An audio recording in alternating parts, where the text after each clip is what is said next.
नमस्कार दोस्तों, आप सभी बीपीएससी अभ्यर्थियों का इस चैनल पे हार्दिक स्वागत है। और जब से नोटिफिकेशन निकला है आप सभी ज़ोर शोर से तैयारी में लग गए होंगे, ऐसा मुझे विश्वास है। दोस्तों, आज मैं इस वीडियो के माध्यम से आप सबों को एक मैसेज देना चाहता हूं।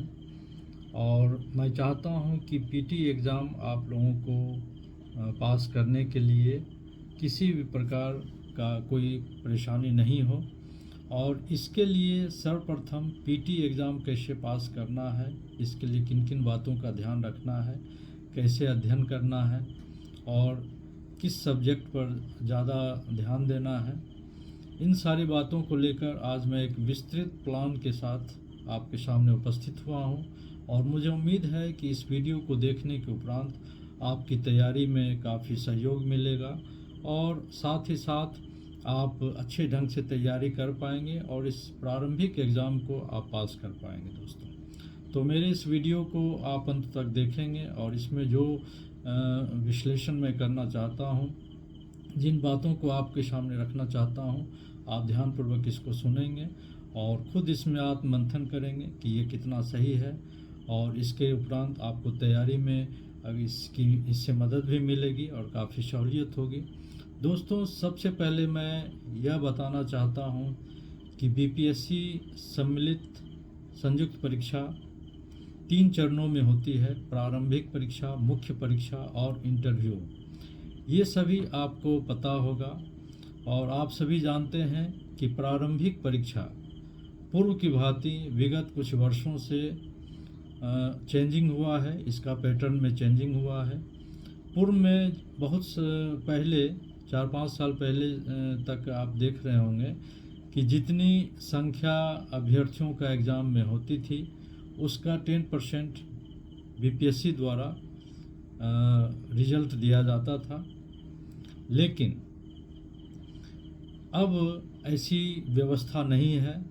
अब जितनी रिक्ति सीट्स के लिए बीपीएससी एग्ज़ाम लेती है उसका 10 गुना ही अभ्यर्थियों को मुख्य परीक्षा में सम्मिलित होने का अवसर देती है। तो आप जान सकते हैं कि यह कितना कठिन हो गया है, यह प्रतियोगिता कितनी काफ़ी कठिन हो चुका है। जैसे कि यदि अभी 69th बीपीएससी में यदि कुल संख्या सीटों का 350 है तो ये मान के चलें कि 3,500 अभ्यर्थियों को मुख्य परीक्षा के लिए चयनित किए जाएंगे। तो इस बात का ध्यान रखना है कि पीटी काफ़ी टफ होने वाला है और इसके लिए जब तक आप संपूर्ण तैयारी सही दिशा में सभी विषयों की कंप्लीट तैयारी नहीं करेंगे, कोई भी सेक्शन आपका नहीं छूटे, सब्जेक्ट में भी जब तक उच्च स्तर के तथ्यों तक आप नहीं पहुंचेंगे यानी गहन अध्ययन नहीं करेंगे, तब तक आपको इस एग्ज़ाम में पास करना काफ़ी मुश्किल का सामना करना पड़ सकता है। दोस्तों, तो मैं बारी बारी से आपके बीच में टॉपिक ला रहा हूं कि पीटी एग्ज़ाम को पास करने के लिए आपको किस प्रकार ध्यान रखनी चाहिए और क्या क्या करनी चाहिए, क्या क्या करना चाहिए। दोस्तों, सबसे पहले आप सभी अभ्यर्थियों में जो भी अभ्यर्थी हैं, चाहे वो प्रथम बार एग्ज़ाम दे रहे हों या पूर्व में एग्ज़ाम दिए हों, कुछ नंबर से वो पास नहीं कर पाए हों, या पूर्व में भी आप कहीं चयनित हों और अपना कैडर को और अच्छा बेहतर करने के लिए एग्ज़ाम दे रहे हों, या आप मुख्य परीक्षा इंटरव्यू तक गए हों और इस बार भी किसी कारणवश आपको एग्ज़ाम देना पड़ रहा हो, तो सभी लोगों के लिए मेरा ये सुझाव है, विशेषकर जो प्रथम बार इस एग्ज़ाम में बैठेंगे। दोस्तों, सबसे पहले पीटी एग्ज़ाम का आप सिलेबस को जानें, क्योंकि जब तक सिलेबस को आप नहीं जान पाएंगे तब तक आपको ये पता नहीं चलेगा कि आपको कैसे पढ़ना है, क्या क्या अध्ययन करना है और किस तरह के क्वेश्चंस आते हैं। तो सबसे पहले बीपीएससी का जो पाठ्यक्रम है उसको आप समझें, सिलेबस को जानें। और आप जानते हैं कि 150 क्वेश्चंस के लिए यह एग्ज़ाम होती है और 150 क्वेश्चंस जीएस सेक्शन के अंतर्गत सभी विषयों को इसमें शामिल करके एग्ज़ाम लिया जाता है। तो आपको सब्जेक्ट ये जानना ज़रूरी है कि सिलेबस में कौन कौन सब्जेक्ट होते हैं और उन सब्जेक्ट में आपका शैक्षणिक क्या बैकग्राउंड रहा है, आप किन सब्जेक्ट में अच्छे हैं, किन सब्जेक्ट में आपको विशेष मेहनत करने की आवश्यकता है। तो इन बातों को जानने के लिए जब तक आप बीपीएससी द्वारा निर्धारित सिलेबस को नहीं जान पाएंगे तब तक आप तैयारी को शुभारंभ भी अच्छे ढंग से नहीं कर पाएंगे और कंप्लीट तैयारी भी नहीं कर पाएंगे। तो सबसे पहले सिलेबस का आप गहन अध्ययन करें, सिलेबस को जानें, कौन कौन विषय से पूछे जाएंगे, कितने प्रश्न पूछे जाएंगे, इन सारी बातों को आपको ध्यान रखना होगा दोस्तों। तो पहला है कि आप सिलेबस को जानें। उसके बाद है दोस्तों दूसरा, 10 वर्षों का जो पीटी एग्ज़ाम बीपीएससी द्वारा कंडक्ट किया गया है, आप उस क्वेश्चंस बैंक के माध्यम से क्वेश्चंस को 10 वर्षों का क्वेश्चंस आप पूरी गंभीरता के साथ अध्ययन करें। अध्ययन करने का यह विचार है कि जब आप विगत वर्षों से लेकर पिछले 10 वर्षों के क्वेश्चंस को आप पढ़ते हैं तो आपको यह अनुभव हो जाता है कि क्वेश्चंस में क्या क्या बदलाव हुआ है, क्वेश्चन की जो संख्या है 150, वो किन किन सब्जेक्ट से कितने कितने क्वेश्चन पूछे जाते हैं और प्रत्येक विषयवार क्वेश्चंस का पैटर्न क्या है। क्वेश्चंस साधारण होते हैं या औसत दर्जे के होते हैं या उनका कठिनाई स्तर अच्छा रहता है या बहुत अच्छा रहता है, यानी कि बहुत उसका स्तर जो है काफ़ी उच्चतम स्तर का रहता है।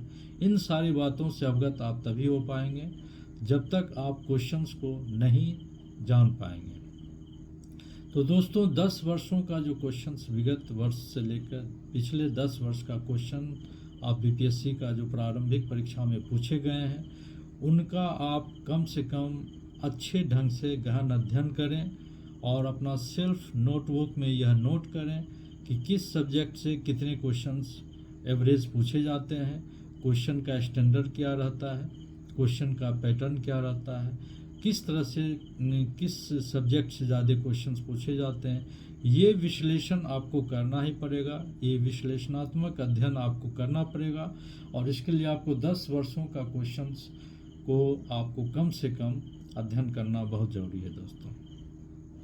उसके बाद तीसरे नंबर में दोस्तों आपको सबसे पहले जब आप सिलेबस जान जाते हैं, आप 10 वर्षों के क्वेश्चंस को अध्ययन कर पाते हैं, विश्लेषण कर पाते हैं, आपको यह पता चल जाता है कि अब मैं कैसे तैयारी कर सकता हूं। तो दोस्तों आप जानते हैं कि 150 क्वेश्चंस जो होते हैं वो सभी जीएस के अंतर्गत एक ही पेपर होता है, लेकिन इसमें सारे सब्जेक्ट्स इसमें समाहित होते हैं। तो इसके लिए दोस्तों सबसे पहले आपको 6 to 12 तक का एनसीईआरटी बुक्स, सामाजिक विज्ञान के अंतर्गत इतिहास, भूगोल, अर्थशास्त्र, पर्यावरण, राजनीति विज्ञान, इन सारे सब्जेक्ट्स का अध्ययन आपको बुक एकत्रित कर लेनी है और इस बुक्स को बार बार पढ़नी है। जब आप इस बुक्स को बार बार पढ़ते हैं और इस बुक्स को आप पढ़कर पूरी तरह से तैयारी कर लेते हैं तो आपका तैयारी काफ़ी सर्वश्रेष्ठ माना जाएगा और आप इस विषयों में काफ़ी कॉम्पिटेंट हो जाएंगे, काफ़ी योग्य हो जाएंगे और इतना आपको कम से कम ये ज्ञान हो जाएगा, आपकी तैयारी हो जाएगी कि आप इस एग्ज़ाम में कहीं पे भी परेशानी का सामना नहीं करना पड़े। तो तीसरे नंबर में दोस्तों आपको ध्यान रखना है कि 6 to 12 तक का सामाजिक विज्ञान यानी सोशल साइंस के सारे सब्जेक्ट्स का आपको बुक को एकत्रित करके और बुक का अध्ययन करना शुरू कर देना है। ये आपका बेसिक नॉलेज को काफ़ी मजबूत करेगा और यह आपके लिए काफ़ी आवश्यक है, क्योंकि जब तक आप बेसिक नॉलेज पूरा नहीं कर पाएंगे तब तक आप इस एग्ज़ाम के लिए उपयुक्त नहीं माने जाएंगे। तो ये सोशल साइंस था दोस्तों। चौथे नंबर पे आता है कि आपको 6 to 10 तक का विज्ञान सब्जेक्ट साइंस का, जिसके अंतर्गत जीव विज्ञान, भौतिकी, रसायन शास्त्र और विज्ञान एवं प्रौद्योगिकी, इन सारे सब्जेक्ट्स के लिए आपको 6 to 10 तक के एनसीईआरटी बुक्स को एकत्रित कर लेना है और उस बुक्स को बार बार पढ़ना है और उसकी कंप्लीट तैयारी आपको कर लेनी है। यदि आप ऐसा कर पाते हैं तो आपकी तैयारी समुचित रूप से कंप्लीट मानी जाएगी और आप उस दिशा में आगे बढ़ते हैं जिस दिशा में आप इसमें उत्तीर्ण कर सकते हैं। तो इस बात का ध्यान रहे दोस्तों, कुछ भी नहीं पढ़ना है। 6 to 12 तक का सामाजिक विज्ञान और 6 to 10 तक का साइंस, ये आपको अध्ययन करना ही होगा, तभी आपका बेसिक नॉलेज मजबूत होगा और आप इस एग्ज़ाम में कहीं से भी कोई प्रश्न आए तो उसको आप सॉल्व कर सकते हैं दोस्तों। उसके बाद है दोस्तों, जब आपको या आप तैयारी कर लेते हैं साइंस और सोशल साइंस का, उसके बाद आप प्रमाणिक और स्तरीय कोई भी जीके का बुक उसको लेकर आप इसका अध्ययन करें, क्योंकि आप जानते हैं 150 अंक में आपको सामान्य ज्ञान और सामान्य अध्ययन के अंतर्गत आपको सारे सब्जेक्ट से पूछे जाएंगे। तो इसके लिए एक स्तरीय और प्रमाणिक जीके का बुक लेकर आप इसका अध्ययन करें। जीके में बहुत सारे सूचनाएं और तथ्यों का आपको समेकित रूप से एक जीके की बुक में प्राप्त हो जाएगी, तो उसे आप अच्छी तरीके से पढ़ लें, अध्ययन कर लें और कंप्लीट कर लें। और इसके लिए सर्वप्रथम आपको एक स्तरीय प्रमाणिक जीके का बुक को डिसाइड करना होगा। बाज़ार में बहुत सारे बुक्स आएंगे, लेकिन आपको ये ध्यान रखना है कि स्तरीय और प्रमाणिक बुक हो और एक ही बुक को पहले आपको कंप्लीट करनी है। ऐसा अगर आप कर लेते हैं तो आपकी तैयारी और सशक्त हो जाएगी दोस्तों। और आगे मैं चलता हूँ। इसके बाद विगत कुछ वर्षों में बीपीएससी पीटी एग्ज़ाम में करेंट अफेयर्स से संबंधित प्रश्नों की काफ़ी संख्या होती है और अब विद्यार्थियों को, कैंडिडेट्स को करेंट अफेयर्स के सब्जेक्ट पर विशेष ध्यान देने की आवश्यकता है। इसके लिए आप कम से कम 2 मासिक मैगजीन को आप अध्ययन कर सकते हैं, क्योंकि मार्केट में ढेर सारे आपको करंट अफेयर्स के बुक स्टॉल पे जाएंगे तो आपको मिलेगा, लेकिन वो आपके माइंड को डाइवर्ट करेगा और किसी भी तरह आप 2 से ज़्यादा बुक को नहीं पढ़ें। वो 2 बुक्स का चयन आप अपने ढंग से अपने मित्रों से, मेंटर्स से प्राप्त कर लें और जो प्रमाणिक मैगजीन है वही 2 करंट अफेयर्स समसामयिकी के लिए आप 2 बुक को लें और उसको पढ़ें और स्वयं उसका नोट्स बनाएं, क्योंकि करंट अफेयर्स आज के प्रारंभिक परीक्षा में काफ़ी महत्वपूर्ण पाठ होता है और इससे संबंधित बहुत संख्या में प्रश्न होते हैं। यदि आप इस सेक्शन को पूरा कर लेते हैं तो आपकी तैयारी काफ़ी कंप्लीट होगी और इसमें आप उत्तीर्णता प्राप्त करने के लिए आपको काफ़ी आप मजबूत एक उम्मीदवार होंगे और आपकी संभावनाएं प्रबल होगी कि आप इस एग्ज़ाम में अच्छा स्कोर कर पाते हैं।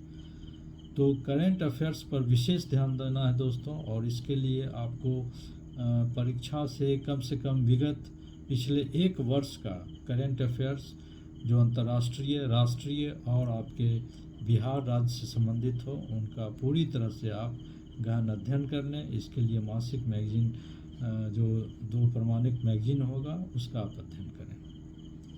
अब आते हैं दोस्तों, इसके बाद आप प्रतिदिन एक कोई भी दैनिक अखबार पढ़ें, या आप इंग्लिश मीडियम के हैं तो इंग्लिश अखबार पढ़ें, यदि आप हिंदी मीडियम हैं तो हिंदी अखबार पढ़ें। लेकिन अखबार को पढ़ना नहीं है दोस्तों, उसका अध्ययन करना है। जब आप अखबार लेते हैं तो आप उसमें राष्ट्रीय, अंतर्राष्ट्रीय घटनाक्रम से संबंधित जानकारी, सूचनाओं को एकत्रित करें, उनको पढ़ें, अध्ययन करें और उनको प्रतिदिन अपने नोट्स बुक में नोट भी करें। जो महत्वपूर्ण तथ्य आपके सामने आए अखबार के माध्यम से, उनको अपने नोट्स बुक में उसको आप लिख लें, जिससे कि आपका current affairs day to day आपका काफ़ी अच्छा प्रोग्रेस होगा। और साथ ही साथ अखबार पढ़ने का तरीका भी जानें। आपको लोकल न्यूज़ से कोई लेना देना नहीं है, आपको राष्ट्रीय, अंतर्राष्ट्रीय, आर्थिकी, खेल जगत, सांस्कृतिक जीवन से जुड़े हुए जो भी नए नए सूचनाएं, तथ्य आते हैं उनको आपको पढ़ना है। और ये अगर आप प्रतिदिन पढ़ते हैं, अखबार पढ़ते हैं, तो आपका करंट अफेयर्स से काफ़ी आपका अच्छा हो जाएगा और आप इस एग्ज़ाम के लिए काफ़ी आपको सहूलियत होगी दोस्तों और कंप्लीट होगी। तो इस तरह आप सब्जेक्ट वाइज आपका पूरी तैयारी कंप्लीट होगी और आप इस एग्ज़ाम में जब बैठेंगे तो आप इसमें उच्चतम स्कोर प्राप्त करके इस एग्ज़ाम को क्वालिफाई करेंगे दोस्तों। अंत में मैं ये कहना चाहूँगा कि आपको अपना स्वयं का नोट्स भी बनाना अनिवार्य है, क्योंकि दोस्तों मेहनत का कोई विकल्प नहीं है। यदि आप चाहते हैं कि थोड़ा सा भी मेहनत से बच सकते हैं तो आप अपने अगले उम्मीदवार को इस एग्ज़ाम में पास होने के लिए अवसर दे रहे हैं, जो अपना पूरा समय इस तैयारी, इस एग्ज़ाम को पास करने में लगा रहा है। इसलिए आप अगर दूसरों से आगे बढ़कर इस एग्ज़ाम में पास करना चाहते हैं तो आपको 100% मेहनत करनी होगी और उसके लिए आपको स्वयं का नोट्स बनाना ज़रूरी होगा।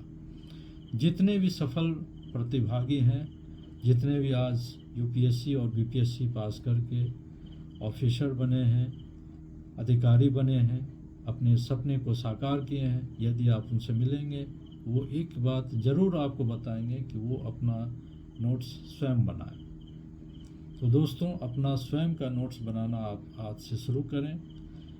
आपको जो विषय लगे कि नहीं यह मुझे विशेष समय देने की आवश्यकता है, इसमें मुझे और अभी अध्ययन की आवश्यकता है, वैसे सब्जेक्ट्स का चयन करें और उसका महत्वपूर्ण जो बिंदु हैं, तथ्य हैं, उनको आप विषयवार, चैप्टर वाइज नोट करना सुनिश्चित करें, जिससे कि आप अपनी कमजोरी पर काफ़ी कमजोरी को दूर करेंगे और उसको आप अपनी शक्ति बनाएंगे। तो इस बात का ध्यान रहे दोस्तों, आपको सब्जेक्ट वाइज आपको नोट्स बनाना ही होगा, जो आपको अध्ययन में आपको काफ़ी मदद करेगी और इस एग्ज़ाम को पास करने के लिए आपको काफ़ी सपोर्ट करेगा। यदि नोट्स नहीं बनाते हैं तो आपको बहुत सारी मुश्किल का सामना करना पड़ेगा। आपका अध्ययन जो है, आप पढ़ रहे हैं, अध्ययन कर रहे हैं, आगे आप पढ़ रहे हैं, लेकिन पीछे आपका जो है सो रिवीजन नहीं हो पाएगा समय पे। स्वयं का नोट्स बना रहेगा तो रिवीजन करने के लिए आप जब बैठेंगे तो आप उस अपने नोट्स को एक बार देखकर आपको पुनः आपके स्मरण शक्ति में आ जाएगा दोस्तों। तो पीटी पास करना आपको अंतिम सफलता के लिए काफ़ी आवश्यक है और आप सभी जानते हैं कि अब आयोग के द्वारा जो नोटिफिकेशन आ रहा है उसमें सीट कम रही है और अभ्यर्थियों की संख्या अधिक हो रही है। अब एवरेज 5 से 6 लाख अभ्यर्थी इस एग्ज़ाम में बैठेंगे और 69th का जो रिक्ति है उसके अनुसार 3.5 से 4 हज़ार कैंडिडेट्स ही मेंस परीक्षा के लिए क्वालिफाई होंगे। तो आप देख सकते हैं कि कितना थ्रॉट कट कंपटीशन जो है आपको फेस करनी है और इस कंपटीशन में आप तभी दूसरों से आगे बढ़ सकते हैं जब आप दूसरों से अधिक अध्ययन करेंगे, डीप अध्ययन करेंगे, स्मार्ट अध्ययन करेंगे। मेहनत का कोई विकल्प नहीं है दोस्तों और प्रतिस्पर्धा लगातार कठिन होती जा रही है। इसमें आपकी सही दिशा में आपके द्वारा किया गया कठोर परिश्रम ही आपको अंतिम सफलता तक पहुंचाएगी, इसमें कोई संशय नहीं है। यदि आप कम मेहनत करते हैं तो आपके अगले जो उम्मीदवार हैं, जो आपसे अच्छा मेहनत कर रहे हैं, उनको पास होने के लिए आप उनको मौका दे रहे हैं। तो आप जब तक अंतिम सफलता नहीं प्राप्त करते हैं तो किसी भी स्तर पर किसी भी एग्ज़ाम को आप हल्के में नहीं लें।